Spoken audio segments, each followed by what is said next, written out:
Good day, ma'am. Good day, classmates. In this session, we are going to continue the topic of Group 3's report, the National Income Determination.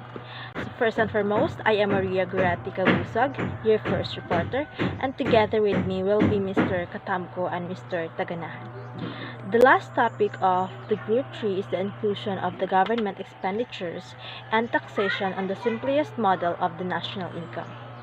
So, for today, we are going to understand on how actually the circular flow of income takes place in a two-sector economy and analyze the IS and LM schedule. Let us begin with a certain assumptions that are made under the circular flow of income. The first assumption is there are only two sectors in the economy. First, the household sector.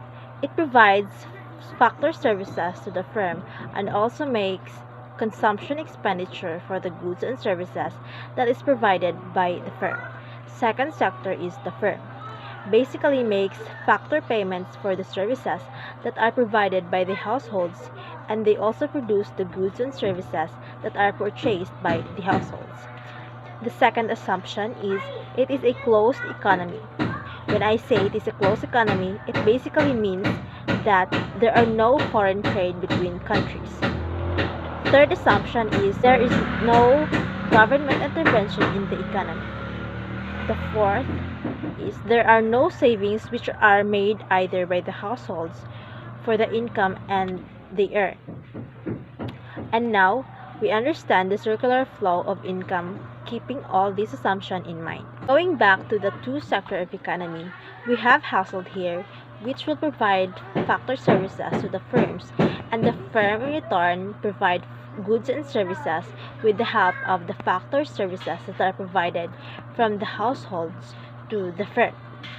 The next flow that takes place is that the firm provides factor payment for the factor services that are provided by the household to the firm. Example, the household provide labor to the firms. So the firm use the labor to produce various goods and services. Now, in return for the labor that is provided by the households, factor payments are made. For instance, wages are paid for the labor that is provided by the household. So from here, the household in return use the factor payments that are provided by the firms for the consumption expenditure for the goods and services that are provided by the firm. So, we see in here the inner circle is basically the real flow as it does not involve any flow of money. It involves the flow of factor services and goods and services. So whereas the outer circle basically is the money flow because it involves the flow of money in the form of factor payments by the firm and in return the consumption expenditure that is made by the households. So with the help of this diagram, we can see that there is a circular and continuous process that takes place between both sectors. To conclude this section, we return to the simple two-sector model, which are the Y equals C plus I and C equals AY plus B. Previously, the investment was taken to be constant. It is more realistic to assume that planned investment depends on the rate of interest. As the interest rate rises, so investment falls, and we have a relationship I equals CR plus D, where C is less than 0 and D is greater than 0. Unfortunately, this model consists of three equations in the four unknowns: the national income, the consumption, investment, and national rate. So we cannot expect it to determine national income uniquely. The best we can do is to eliminate consumption and investment and to set up an equation relating national income and interest rate. This is mostly easily understood by an example. So suppose that you are given consumption function is equal to 0.8y plus 100 and your investment is equal to negative 20 r plus 1000. We know that the commodity market is in equilibrium when national income is equal to consumption plus investment.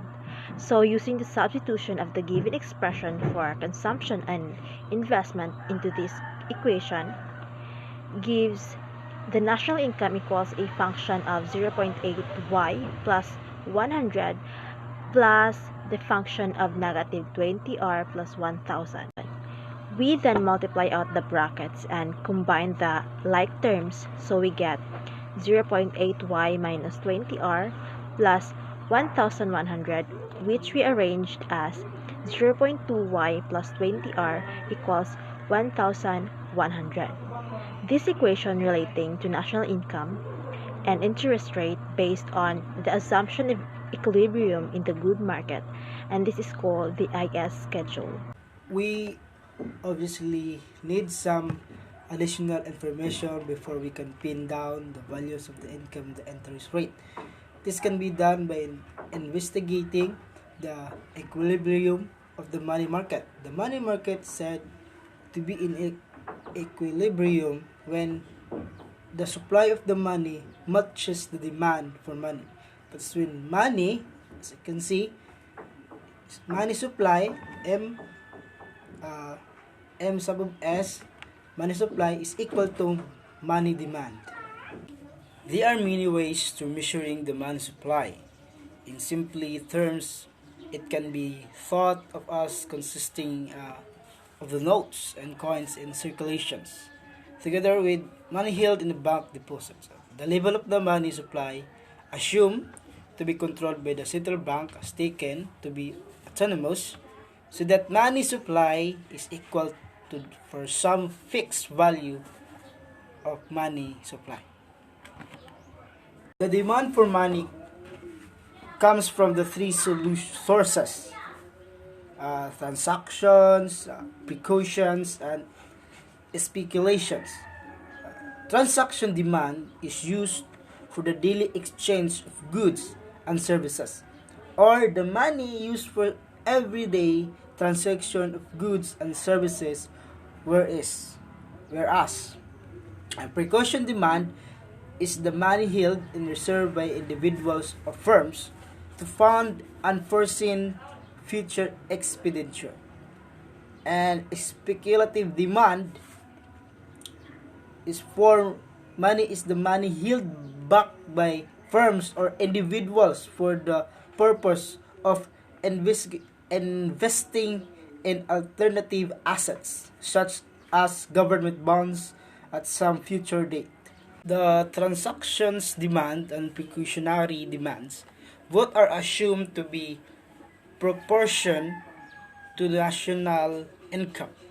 Consequently, we lump this together and write as L sub 1 is equal to K sub 1 y, where L sub 1 denotes the aggregate transaction precautionary demand and K sub 1 is a positive constant. Relative demand for money is used as a reserve fund in case individuals or firms decide to invest in alternative assets such as government bonds. As interest rates rise, speculative demands falls. We model this by writing L sub 2 equals K sub 2 R plus K sub 3, where L sub 2 denotes speculative demand. K sub 2 is a negative constant and K sub 3 is a positive constant. The total demand is the sum of the transaction precautionary demand and speculative demand. That is M sub D equals L sub 1 plus L sub 2 is equal to K sub 1, Y plus K sub 2, R plus K sub 3. So if the money market is in equilibrium, the money supply is equal to the money demand. That is, the fixed value of the money supply equals to the K sub 1, Y plus K sub 2, R plus K sub 3. And this equation relating national income and interest rate based on the assumption of equilibrium in the money market is called the LM schedule. If we assume that equilibrium exists in both of commodity and money markets, then the ISNLM schedules provide a system of two equations in two unknowns, national income and interest rate. This can easily be solved either by elimination or by graphing methods. So let us now have the example with Mr. Taganahan. Let's have the example. Let us determine the equilibrium income and interest rate given the following information about the commodity market. Consumption function is equal to 0.8y plus 100 and your investment function is equal to negative 20r plus 1000 and our money market. The money supply is equal to 2375. So the transaction precautionary demand is equal to 0.1y. Speculative demand is equal a function of negative 25r plus 2000. So what effect would a decrease in the money supply have on the equilibrium levels of the national income and interest rate? So given that have the consumption function is equal to 0.8y plus 100 and your investment function is equal to negative 20r plus 1000, the money supply equal to 2375. The transaction precautionary demand is equal to 0.1y. Speculative demand is equal of a function of negative 25r plus 2000. The IS schedule for this particular consumption and investment functions has already been obtained in Maria's example recently. So it was shown that the commodity market is in equilibrium when 0.2y plus 20r is equal to 1100, which will be our equation 1.